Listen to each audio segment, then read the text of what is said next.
आइए जानते हैं आज के प्रमुख अंतर्राष्ट्रीय खबरों को। पहले एक नजर हेडलाइंस पर।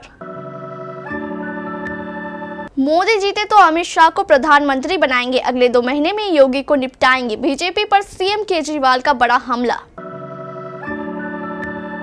गड्डियों से भरा गाड़ी पलटा, सड़क पर बिखर गए 7 करोड़ रुपए। मां को मारी गोली, हथौड़े से ली पत्नी की जान, 3 बच्चों को छत से फेंका। 5 कत्ल के बाद सनकी युवक ने की खुदकुशी। 2 मौतें, 23 लोग जख्मी और कई पेड़ उखड़े। दिल्ली में रात को आए तूफान ने मचाया कोहराम। इजराइल ने क्या कानून तोड़कर किया अमेरिकी हथियारों का इस्तेमाल, क्या कहती है रिपोर्ट।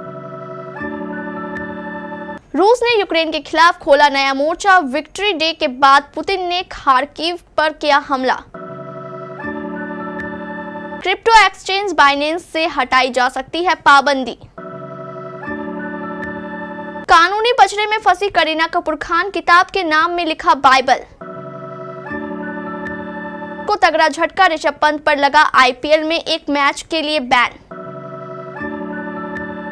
और जेम्स एंडरसन ने रिटायरमेंट का किया ऐलान, इस मैदान पर खेलेंगे आखिरी टेस्ट। दिल्ली शराब नीति से जुड़े मनी लॉन्ड्रिंग मामले में सुप्रीम कोर्ट से 10 मई को अंतरिम जमानत मिलने के बाद अरविंद केजरीवाल आज कैनॉट प्लेस स्थित हनुमान मंदिर पहुंचे। इस दौरान उन्होंने पूजा अर्चना की और हनुमान जी के आगे माथा टेका। यहां से निकलकर वह नजदीकी शनि मंदिर और नवग्रह मंदिर भी पहुंचे। इसके बाद केजरीवाल आम आदमी पार्टी के हेडक्वार्टर पहुंचे। पार्टी मुख्यालय में केजरीवाल के स्वागत के लिए भव्य तैयारियां की गई थी। केजरीवाल ने कहा कि प्रधानमंत्री जी ने एक बेहद खतरनाक मिशन चला रखा है। इस मिशन का नाम है वन नेशन वन लीडर।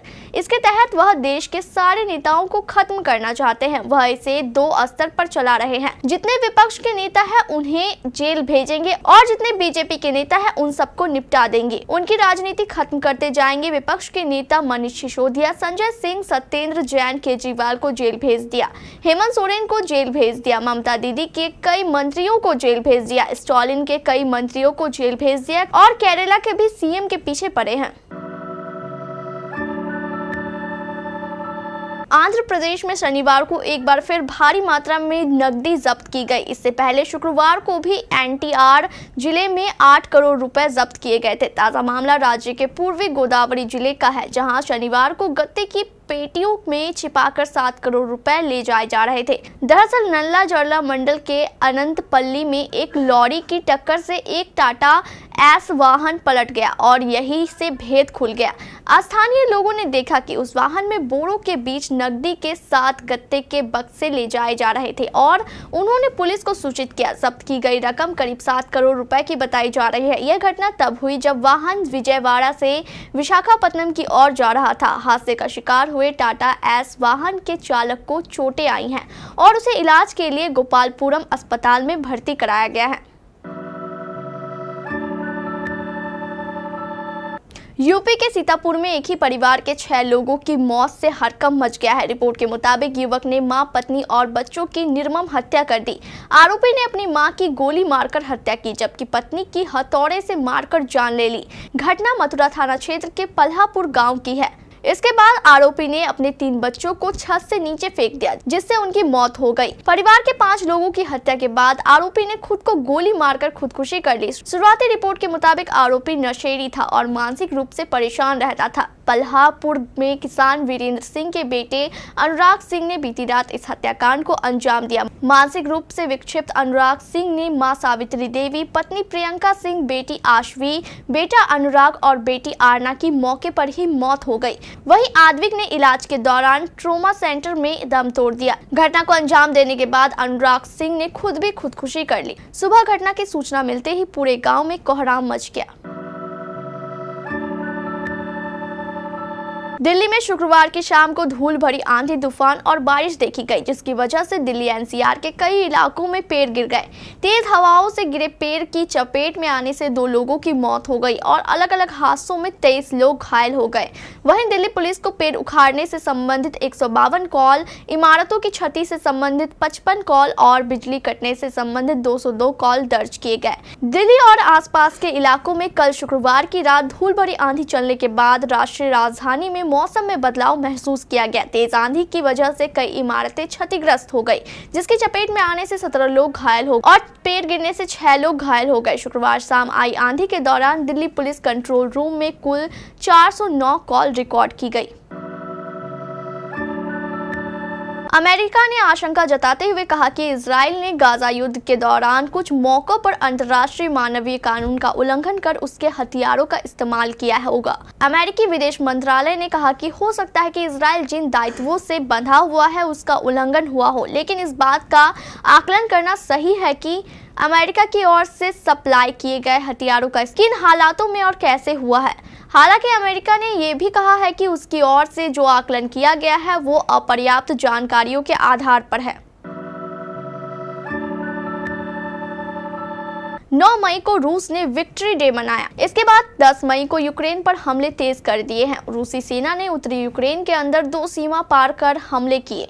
यूक्रेनी राष्ट्रपति जेलेंस्की ने इसे जवाबी कार्रवाई की नई लहर कहा है। CNN ने यूक्रेनी सूत्र की रिपोर्ट में कहा कि रूसी सैनिक वोवचास्क शहर की ओर से कम 1 किलोमीटर तक घुस आए। रूस ने 10 किलोमीटर अंदर जाकर एक बफर जोन बनाया है ताकि युद्ध के दौरान रूसी इलाकों को सुरक्षित रखा जा सके। एक अन्य सूत्र ने कहा कि वोवचास्क शहर से 75 किलोमीटर दूर क्रॉस के गांव में भी 5 किलोमीटर तक सेना घुस आई। 4 रूसी बटालियन के करीब 2000 सैनिकों ने हमला बोला। हालांकि क्रॉसने में हुए हमले की ज्यादा जानकारी सामने नहीं आई है। वैश्विक क्रिप्टो एक्सचेंज बाइनेंस से सरकार की फाइनेंशियल इंटेलिजेंस यूनिट यानी FIU इंडिया जल्द ही प्रतिबंध हटा सकती है। एक शीर्ष अधिकारी ने इसकी पुष्टि की है। FIU संदेशजनक वित्तीय लेन देन जैसे धन शोधन और आतंकवाद को धन मुहैया कराने से जुड़े मामलों की जांच करती है। बीते मार्च में FIU इंडिया ने 34.5 लाख रुपए का जुर्माना लगाने के बाद विदेशी क्रिप्टो एक्सचेंज क्यूकॉइन से प्रतिबंध हटाया था। FIU के निदेशक और राजस्व विभाग के अतिरिक्त सचिव विवेक अग्रवाल के अनुसार बाइनेंस के खिलाफ कार्रवाई की प्रक्रिया जारी है और जुर्माने पर फैसला लिया जाना अभी बाकी है। उन्होंने बताया कि FIU के साथ क्रिप्टो एक्सचेंज के पंजीकृत होने के बाद अनुपालन की कार्रवाई पूरी होने पर यह काम कर सकेगा। अग्रवाल के अनुसार क्यूकॉइन और बाइनेंस पर FIU के साथ पंजीकृत है। इससे हम लेन देन पर पूरी नजर रख सकेंगे। इसके साथ ही क्रिप्टो एक्सचेंज की ओर से STR से जुड़ी फाइलिंग शुरू हो जाएगी। बॉलीवुड एक्ट्रेस करीना कपूर खान अपनी एक किताब को लेकर मुश्किलों में फंस गई है। एक्ट्रेस ने जुलाई 2021 में अपनी किताब करीना कपूर खान्स प्रेगनेंसी बाइबल को लॉन्च किया था। अब इस किताब के नाम को लेकर वो कानूनी पचड़े में फंस गई है।